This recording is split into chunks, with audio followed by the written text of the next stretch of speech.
Hello everyone, welcome to StudyIQ IAS English channel. My name is Shubham Sagar and this is a news which should worry us all, or should it? So net FDI we are talking about. So again, there are certain keywords important from exam perspective. What is net FDI? How it is associated with gross FDI? If you have to calculate net FDI from gross FDI, what are the things we have to subtract from it for indirect investment? And then FDI, is it a part of current account or capital account of BOP? So UPSC has already asked multiple questions on balance of payment. We'll solve two PYQs, two MCQs based on what UPSC has asked on it. So BOP, balance of payment, that is about our transactions with the rest of the countries of the world. And so BOP, it has two components, current and capital. So in current you have visible component and invisible component.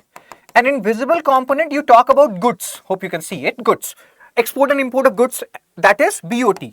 Balance of trade. So balance of trade only includes export and import of goods. In invisible, you have SIT.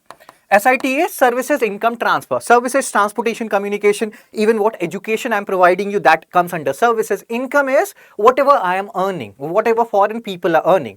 That, thing goes to and fro from one country to another. Transfers is one-way transaction. Remittances, grants, donations, they come under transfer. So services income transfer. You will understand each and everything, just be with me. Capital account, it includes FDI, FII, then ECB, external commercial borrowing. So do remember one thing which is important here. FDI is part of capital account. Cool. Now what has happened? See, this has happened and this is actually a very worrying thing. Net foreign direct investment inflow were just $35 million in May 2025. When you compare it with May 2024, you can see a drastic decrease here. May 2024, $2.2 billion net FDI we had. Now we have $35 million. And this is 98% decrease. Why it is happening? Donald Trump has a role to play in that.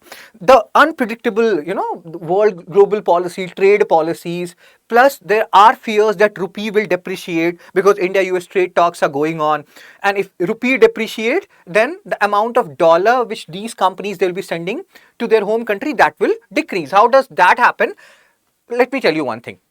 So FDI, foreign direct investment, then you have something known as FII, foreign institutional investment, which is also known as FPI, foreign portfolio investment. So what is the example of FDI? Let's say Amazon, they established a headquarter or office in Hyderabad, they're working here. And so this is actually a long-term investment. This is FDI. FII, Tom Cruise, he invested in some of India's stocks and bonds. That is FII, foreign portfolio investment, foreign institutional investment. That is very volatile in nature. That covers a lot of sectors, unlike FDI, which is covering specific sector, but they are long-term investment. Hope you are understanding this. So again, what is happening here? Now, how rupee depreciation will impact these people, investors, and let's try to understand. Let's say $1 is rupees 80 right now. And let's say our rupee depreciate. $1 becomes rupees 100. Let's say Amazon people, they earned, because they are in India, so they are earning in rupees, they earned rupees 400. So if before depreciation, this rupees 400 is $5.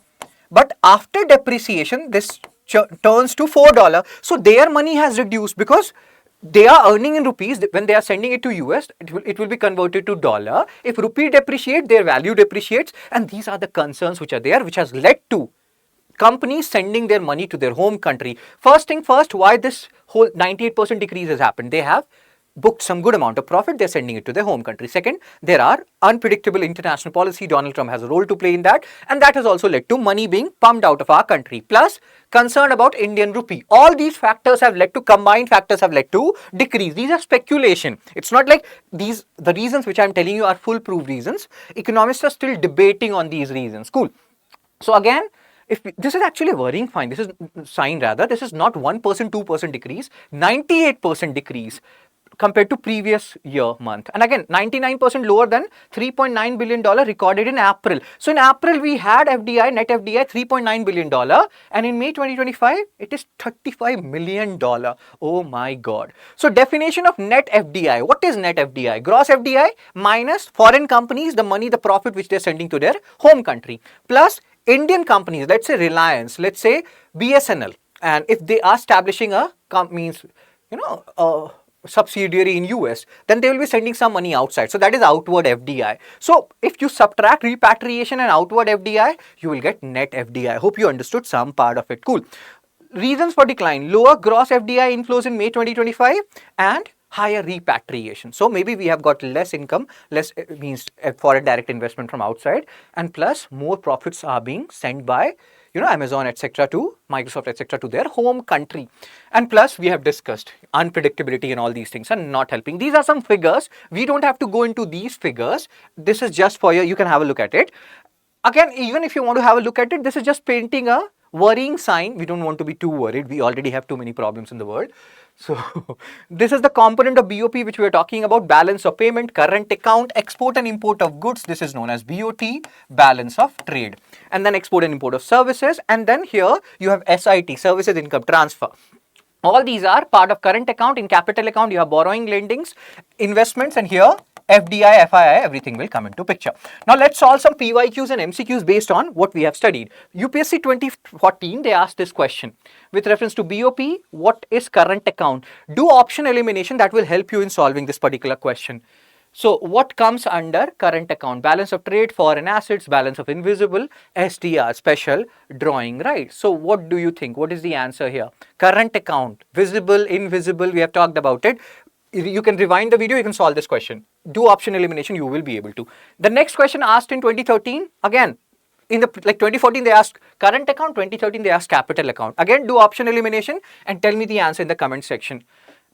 MCQ 3, which is 2 PYQs, third MCQ, net FDI, how do we calculate it? We have done all these questions, you should be able to answer these questions. And the last MCQ, which of the following could be possible reasons for higher repatriation by foreign companies? Have a look at these. Increase in corporate tax globally. If increase in corporate tax happen in other countries, will these companies send money outside or will they keep it in India? Think it that way, do option elimination, you will be able to solve it. I will share this particular PDF, and again, if you feel like I contributed anything to your knowledge level, you can like, share and subscribe this video. Also, I will share this particular PDF along with the answer of these MCQs in my Telegram channel, Fun Study with Shubh, because study should be fun. Also, if you're preparing for 26, 27 or 28 batch, facing any difficulty, you should join our GS Foundation batch. Our 2026 batch, July batch, starting from 25th July 2025, you can use my code SHS Live, you can see here, which you can also see in the bottom portion, to get maximum discount. There are different variants of this batch. One batch is even starting from as low as 9,999. These money, that will not matter in the longer run, your preparation will. Cool, sir. So how you will join this batch? Apart from GS batch, you also have to do one thing if you want to clear your UPSC, that is, you have to cover your optional. And you have to cover your optional by January 2026. So you can take this GS batch at 9,999. You can also join, let's say, any optional batch at 12,999. In 21,000, 22,000, your GS and optional, everything will be covered. Then you just have to focus on them, prepare them wholeheartedly, and clear your UPSC 2026 and make us proud. So you will go to StudyIQ.com, you will go to UPSC English. Once you have gone to UPSC English, then you can see here, view all courses. You will go to view all courses, and 2026 batch we are talking about. This batch is starting on 25th July. You will go to buy now, and then you have all these. You can see all the features, and if you need all the features, scholarship, everything, you can go for diamond. Any query you have, you can go for, you can call on this number 9240231070. Then you have platinum, you have gold, and accordingly, whatever batch, let's say you just need live classes, videos, lecture notes, you can go for gold. And in all these courses, you will get 7,000 discount if you're using my code SHS Live. So gold reduced to 9,999, platinum will reduce to 22, diamond will reduce to 27,999. As I have told you, apart from these things, you can and you should join your optional. You should prepare your optional. If your optional is going on awesome, your preparation is going full throttle, awesome. But if you're facing any issues, go here to UPSC optional. You can see different subjects, and if you need help in any subject, join this batch, use my code SHS Live, you will get maximum discount there as well. So again, what is your view on this whole 98% decrease in FDI in May 20 or net FDI in May 2025? Is it worrying for us, or we should not worry too much? If you have any particular opinion on this particular issue, feel free to share it in the comment section. Take care, be blessed. I will see you soon.